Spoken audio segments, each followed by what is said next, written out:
Let's talk a little bit about this game, though, Yes. because pregame, you guys both told me that the difference here, if the Clippers were to cut their deficit, would be whether or not Kawhi and PG were dominant, and they were. They were, and B-Will, you and I were talking about in the back, and for you fans at home, it's hard to pinpoint what they went through with Dallas. You lose your first 2 games, you go on the road and win, and then in this series, the home team is taking care of business. And like Paul George answered that question perfectly.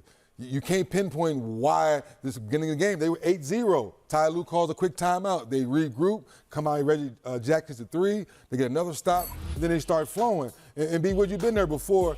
We as players, we can't pinpoint why it happens, but Ty Lue has learned how to push the right buttons to turn this team around like he did tonight. Yeah, and it starts with what we're seeing right here from Paul George. You see Paul George getting it done. We knew he had to be aggressive. He had to step up. It couldn't just be Kawhi. It had to be Paul George, and it had to be Paul George early and often as you see him going down the lane right there. Once again, you see Paul George now standing behind the three-point line, but now getting in the line of vision. 3D, how important is that? Don't stand in one area. Get in the line of vision and knock it down. Shooters are going to shoot. Paul George came out aggressive from, oh, my goodness. Look at that step back right there. Took him to step back tech, dropped him off real smooth. But Paul George, the way he attacked the basket, had his shot going early on, that was what set the tone for this team offensively. And then defensively, let's give Tyronn Lue some credit for his game plan. He threw the kitchen sink at Donovan Mitchell.